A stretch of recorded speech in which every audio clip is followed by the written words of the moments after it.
And welcome to our podcast and videocast this week with Eagle head football coach Beau Baldwin. It's brought to you by Cheney Federal Credit Union, serving their members' financial needs since 1951. All right, Coach, going back to the Northern Arizona game, for a fan, and I basically classify myself as a fan, that was like a punch in the gut loss. Is a loss for you who earns your living, coaching football, or are there degrees of losses, kind of like I was talking about, where this one was a punch in the gut, some of the others might not be as bad? I think there are degrees of it. I think there are degrees of wins that are different, degrees of losses that are different. I think sometimes you can get caught up in it's all about the W or it's all about that, and you have to instead, work on the process and getting better through each game and each, and then challenge yourself when you're not. Even in wins, challenge yourself when I need to be better here. We need to be better here. This is what I could have done different, and maybe we got lucky that we won the ball game. And I think you have to do that in order to continue to have success. You can't just, because you can get caught up just looking at that. So yeah, this one definitely had a tough feel to it again, because you did feel somewhat in control, not somewhat, very much in control at different times in the fourth quarter. Probably two different times you felt in control of that win, and and we weren't able to get it done. What happened in that game? I mean, there was some clutch plays down the fourth quarter that just didn't go Eastern's way. The fumble at the goal line, the pass play, the 54-yarder there at the end. But was it more than just a couple of key plays that weren't made? I think so. I know so. And my emotions right after the game were feeling like how much better I need to be. Because I think it's more than just, the fumble at the, going in, or obviously their big 54-yarder in a clutch situation, 2-minute drill. I mean, there's avenues of things I could have done better even in the first half. I felt like at times, from an offensive standpoint, I was chasing the big play based on their man coverage rather than kind of well-timed aggression and letting it come to me. And we finally did that a little bit more in the second half, but that was definitely something that, in my opinion, I needed to do better. That was probably where I was most critical of myself, more so than one call at the end, because those things, sometimes, yeah, you can say that or this, that, but I can go plenty of examples. I look at the great scheme of the whole game and look at things that could have been done better throughout it by all facets, but I got to look in the mirror first, and I try and do that every time. I do that every time, even in wins, look in the mirror first, what could I have done better? And I would have felt that had we even come out with the victory. Here were some things, man, that I need to be better at, and there were just areas, and a prime example of that, just to put it bluntly, is I'm always self-scouting. Well, 2 different times in that first half, I called 6 straight pass plays, and another time 8 straight pass plays. There's an example. In certain games, in certain situations, at UW or at Oregon State, maybe that's the right decision. At the end of the Delaware game, that's the right decision. But at that point, I don't think that's acceptable on my part. And I gotta make sure that just because I'm seeing a certain something out there, don't chase that. Let it come to you. And that's where that's something where I want to be critical of myself and look at things like that coming up. Even if we had won that game, is the best way I can say it. Things have been going so well since you came on as head coach for Eastern. I had just, a 14-game winning streak heading into that game. Sometimes we can get a little fat and sassy, but how did your players react to it when you met on Sunday and after the game on Saturday? Yeah, and we really didn't meet on Sunday. We gave them Sunday off, so we traveled back, and, but after the game, they were hurting. They were, it stung and it hurts, and they haven't been, they haven't felt that in a while in a big sky game, obviously, and they don't feel it very often, and they've earned that,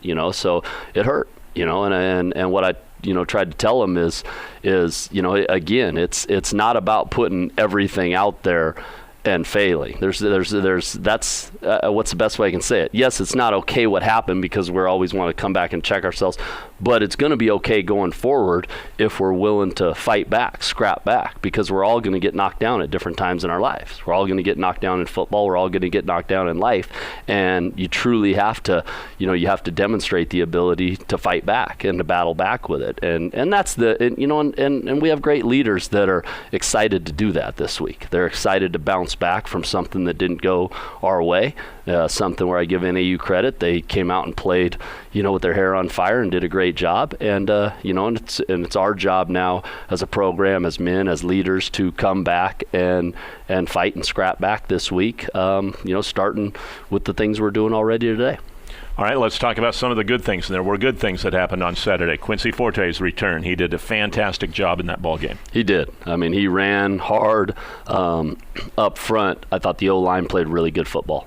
And then add the tight ends to that mix. I thought their run blocking, and we were shorthanded there too, and that was also part of the reason I was trying to be a little strategic with how many two, and you really can't get into a 3 tight end set unless you bring Bauman back from defense. I mean, that's where we were with Terry Jackson not being able to travel. So but I started going to that more in the second half, 2 tight end sets and even some heavier sets with Bauman, and those guys up front did a great job. Quincy ran hard, ran well, broke big plays, but also ran hard on the 5, 6, 7, 8 yard gainers. So really proud of like I said, that group up front and what they did in a hostile environment, in a tougher environment, to get off on the snap count, to do certain things in that regard.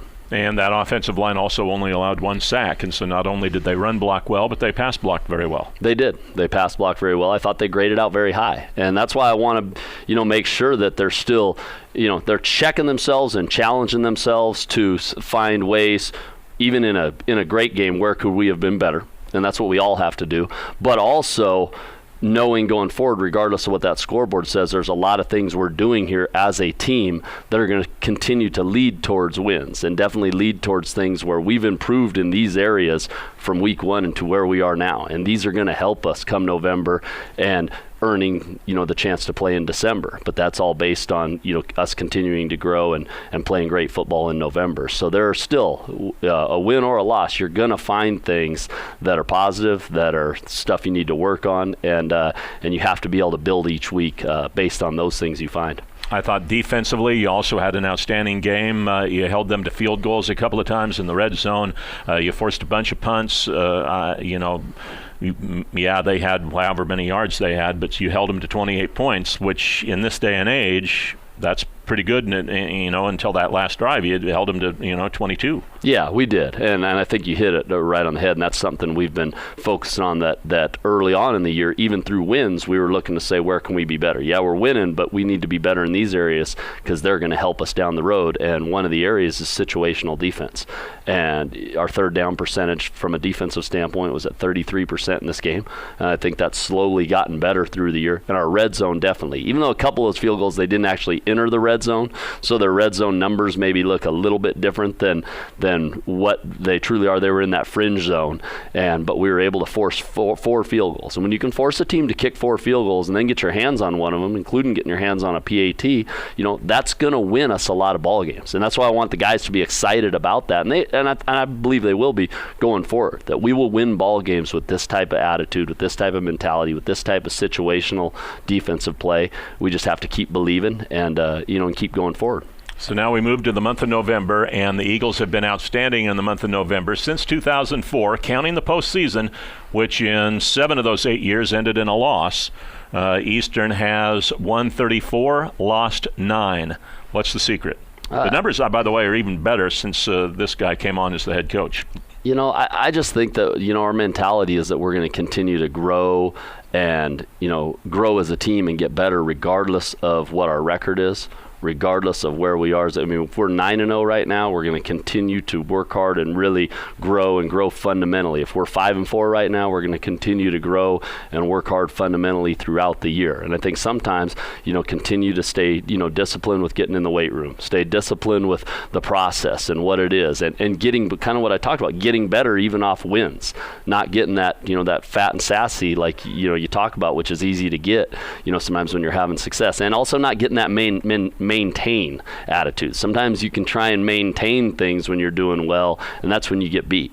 So we're always looking for ways, and we definitely will this week, but even in weeks prior to this when we've won ball games, we're looking for new challenges and new ways we can continue to improve fundamentally, find things that within our team are weaknesses, and keep working towards those being strengths. And we've done, coaches, players have done a good job of buying into that, even through this last weekend that turned out to be a loss. And I think that always bodes well for us when we head into November, and just the attitude you need to have to finish a season strong. Dave Cook is off mic, off camera. Is that right? 16 straight regular season wins in November. 16 straight regular season wins for Eastern in November. And this year you get 3 November games, starting with the ball game on Saturday against North Dakota. They've had an injury at quarterback. They've had to bring in their backup. He's a guy, though, that's had some playing experience. I know you've just started film breakdown on them, but what do you see from them offensively? They've struggled a little bit this season, but now with a new quarterback, that might all be up in the air. Yeah, it's we just have to get a feel for what the where the new quarterback is within their system. There, what I get early on is a little bit of that. Close to that UC Davis, a little bit of Wagner. Wagner. We're going to grind that clock down. We're not going to turn it over. We're not going to shoot ourselves in the foot. We're going to try and find those well-timed spots to be aggressive, but otherwise we're going to try and keep it out of your hands and grind it in a little bit traditional style. I mean, truly a little more traditional with how they play offense and do those sorts of things. And they really do, and they should rely on their defense. Their defense has been outstanding, and they've been outstanding against some really good opponents. I think last week was the first game where they really got stung a little bit. Up until that point, they really hadn't gotten stung defensively much at all.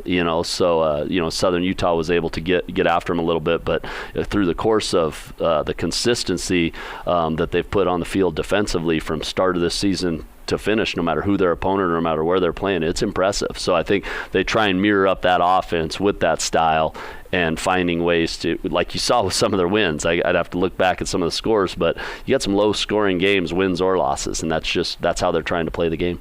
How close are they defensively to Northern Arizona? Because statistically, as far as third down defense, passing defense, rushing defense, they're the best rushing defense in the league. How close are they to NAU in what they do? There's some similarities in terms of they're aggressive. They pressure a little bit more than NAU. They're high. They're as high a pressure outfit as we've seen all year, percentage-wise, going into the game. So we'll see if that holds true on Saturday, which I'm sure it will. It's what they do.